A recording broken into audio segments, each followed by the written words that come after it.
Good morning, everybody. Happy Thursday. Welcome to another episode of Simplicity Made Simple.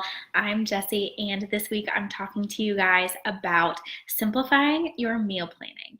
Now, if you don't know, I'm a huge proponent of meal planning. It saves me so much time and it relieves so much stress because during the week I don't find myself stuck at that 4 or 5 or even 6 o'clock mark going, oh my gosh, what am I making for dinner? I'm already hungry and I don't have food made or prepped, or I don't even have things in my fridge or freezer to whip together to make food. That is stressful. And I want to avoid that in my life, and I want to help you avoid that in your life. So, whether you are the one asking yourself what's for dinner, or you have little people in your house, or just other people that you live with and cook for, I want to help you answer that question of what's for dinner.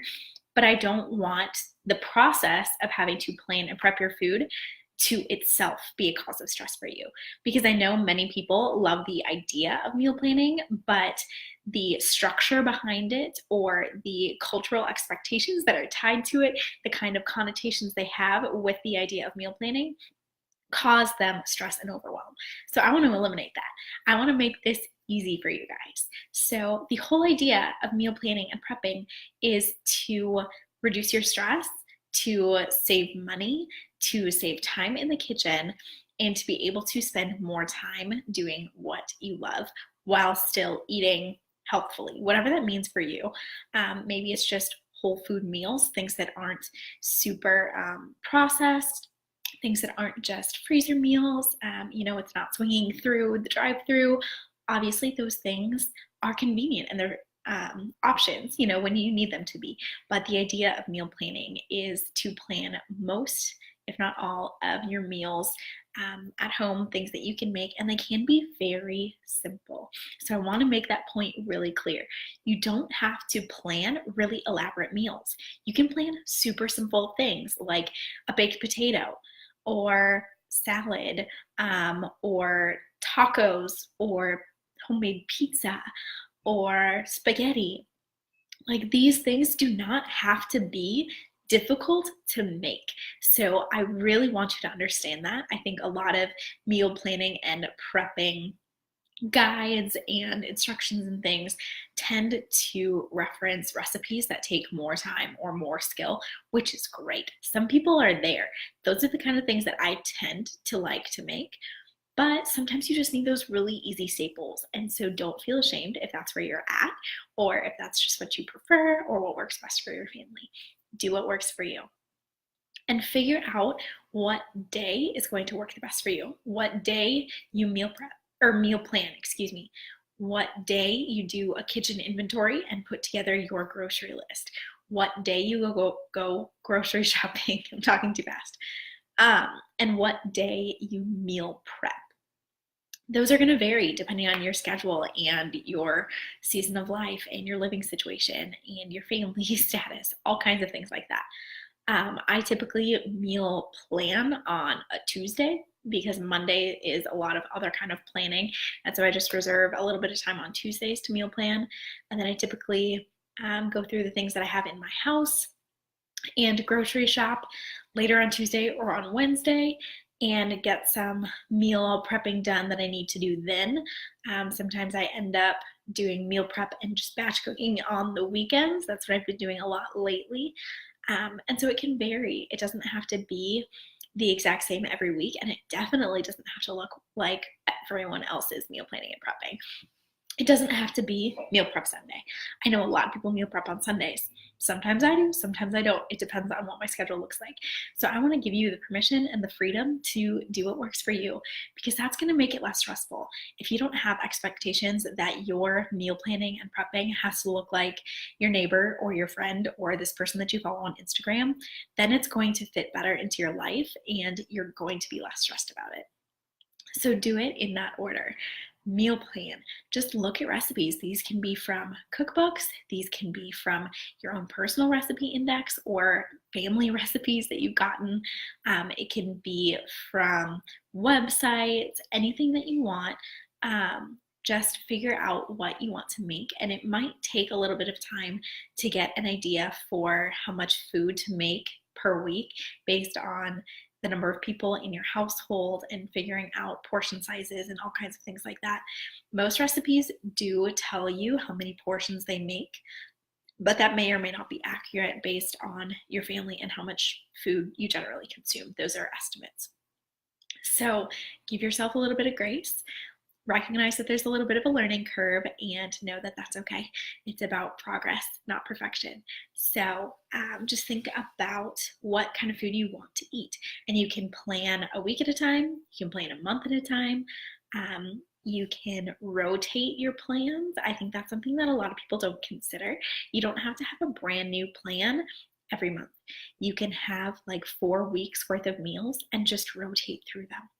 So you really don't need as many meals as you think. You don't have to keep reinventing the wheel. You don't have to keep searching for new recipes unless you want to. I love doing that. I like trying new things all the time. But I know a lot of other people don't. A lot of other people want to kind of get some really solid recipes under their belt or perfect some things and just keep sticking to those or slight variations on them. And that's totally fine.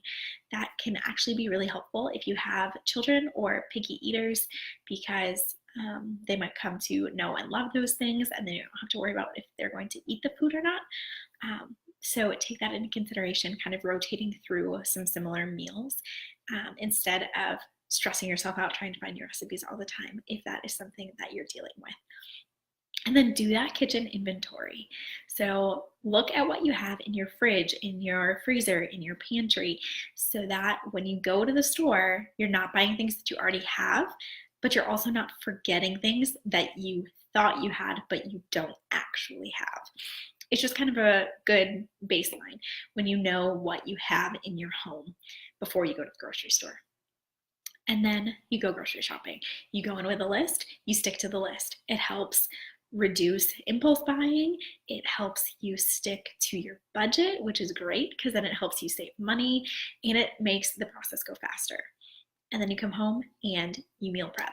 So you wash and chop veggies, you cook some grains, you cook some proteins, maybe you batch cook things like oatmeal or cookies or pasta or stir fry or soup, anything that you can make just a large quantity of and just separate it into smaller containers, refrigerate or freeze as needed. And then you have that food that you can eat throughout the week. And if you are just pre-cooking or prepping components, then you can finish cooking and put those things together during the week. So if you cooked chicken and you cooked rice and you wash and chop some veggies, then throughout the week you can combine those things in different ways to make different recipes. So it's really simple. It doesn't have to be complicated. It really is just finding recipes that you're excited to make, paying attention to what you already have in your home, going to the grocery store for what you still need, and then doing a little bit of prep work up front so that you don't have to spend tons of time during the week making food. Because most of us don't have time for that. Most of us have really busy lives, and we would rather be spending time with our people than standing in front of the stove for an hour every night during the week. So I hope that helps you guys.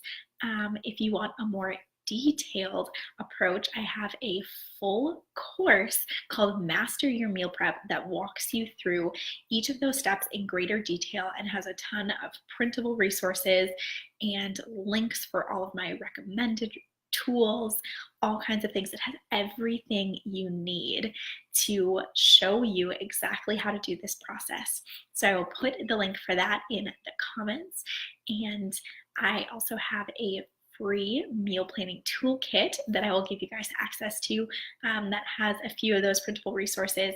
It has a meal planner and a kitchen inventory and a grocery list, and that'll just help you get started and kind of give you a taste for what the full course has if you're interested in that. As always, if you have any comments or questions, let me know. I love following up with you guys. And if you have any other ideas for what you would like from me, let me know and I'll see what I can do. Okay, that's it for this week. Have a great week, you guys. I will talk to you again soon. Bye.